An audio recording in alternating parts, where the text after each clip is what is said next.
Assalamualaikum warahmatullahi wabarakatuh, and a very good afternoon I bid to all.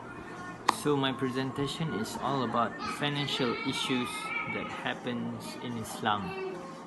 So today I will share with you the importance of earning and spending in Islam. Enjoy. So we as a Muslim, we have to know what is halal and what is haram. Okay, there is halal and haram ways of earning and spending in Islam. Okay, people will not be questioned on the day of judgment on the amount of wealth they accumulated.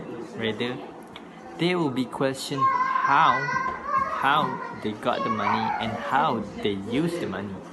Although the risk is granted by Allah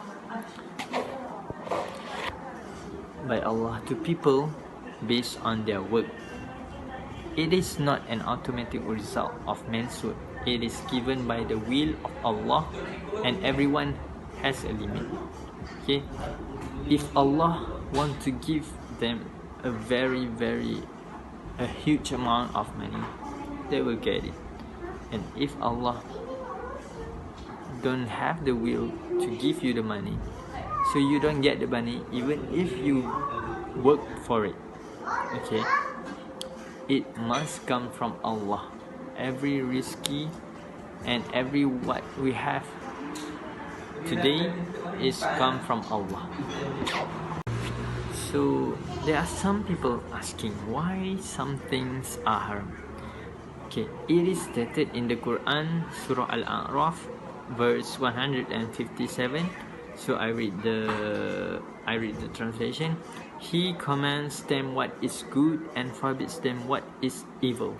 He allows them as lawful what is good and prohibits them from what is bad. He releases them from their heavy burdens. Sadaqallahul Azim.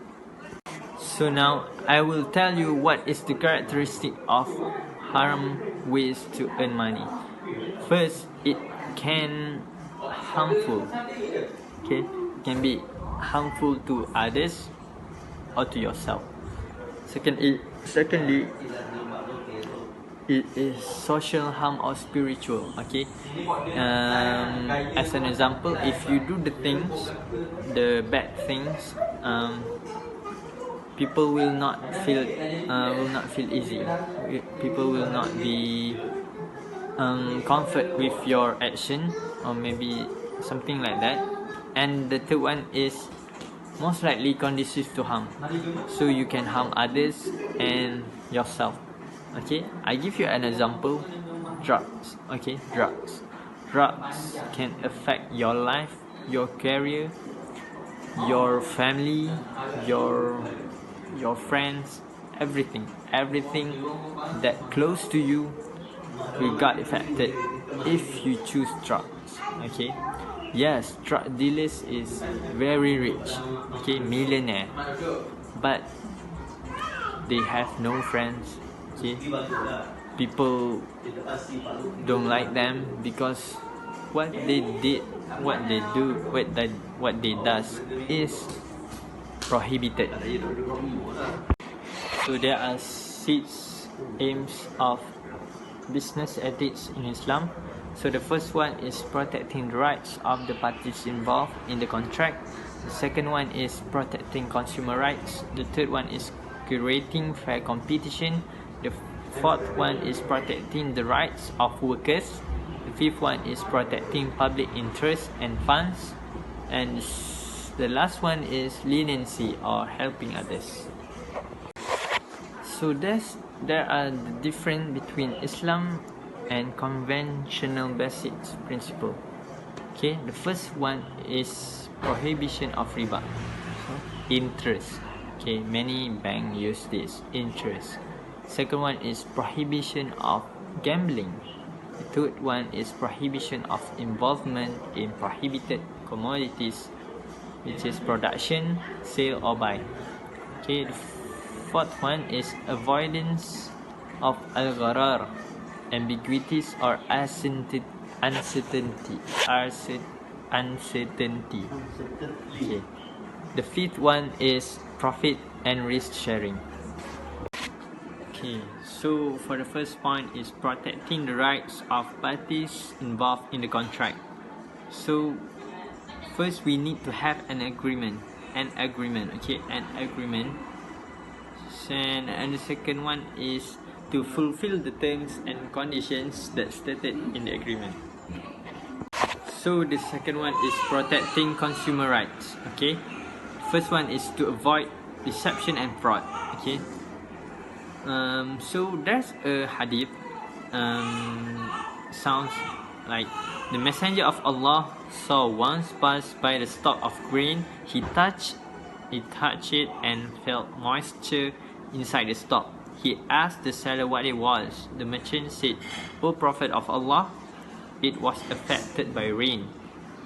The Prophet said, "Then why you did not place the wet weight over the rest of the stock so people could see it for themselves?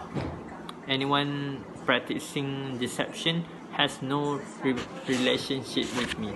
So that is the hadith regarding to protecting consumer rights to avoid deception and fraud. So every single details about our products or anything, we must let our customers know about that. So the next point is to avoid selling defective commodities without informing the buyer about defects contained on it. Okay, next is a Muslim is a brother of his fellow Muslim.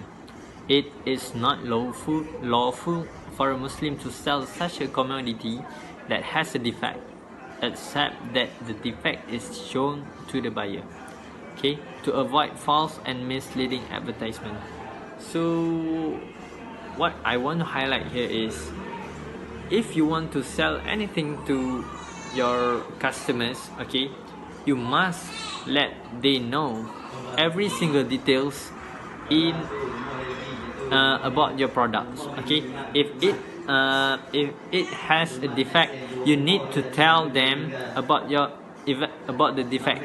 So it is a good ethics to sell like that. Okay, every single detail must to be known by the customers.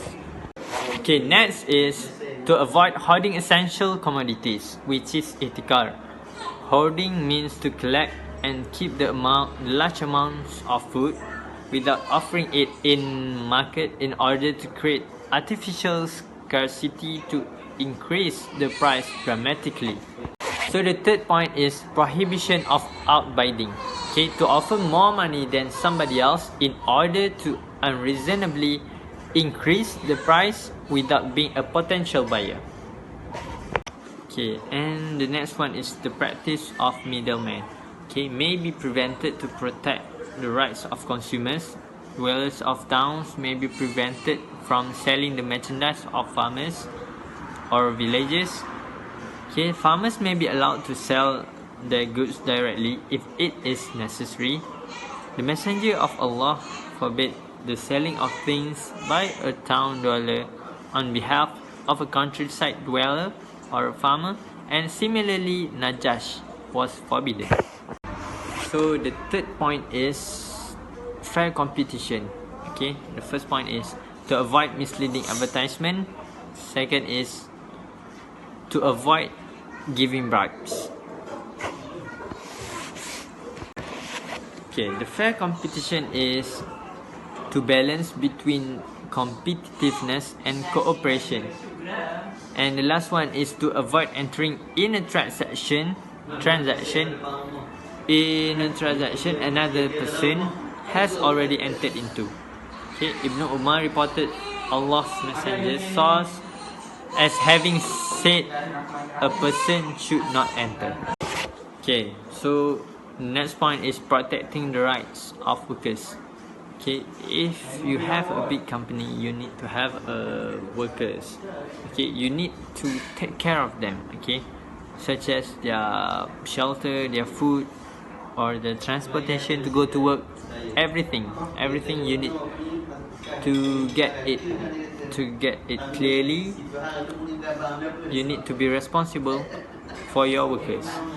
If not, you're not a good boss or anything.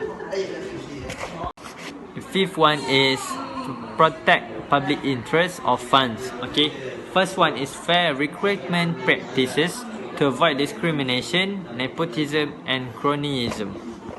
And the second one is to avoid misappropriation of public funds.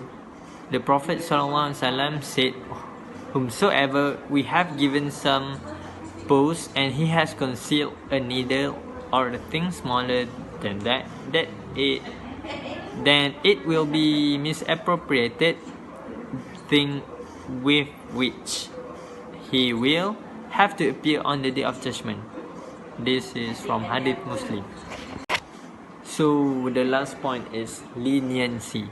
Okay, there's a hadith, okay, that sound, "May Allah bless the person who behaves leniently while buying, while selling, and while collecting his dues." So the last one I want to share that is Islam versus conventional. Okay, so the basic principle is there are 5 of them. So the first one is prohibition of riba. Okay, we call it as interest. And the second one is prohibition of gambling. The third one is prohibition of involvement in prohibited commodities, production, sale, or buy. And fourth one is avoidance of al-gharar, ambiguities or uncertainty. And the last one is profit and risk sharing. So that's all from me for my presentation. So that is all about financial issues, and I am highlighting about the importance of earning and spending in Islam.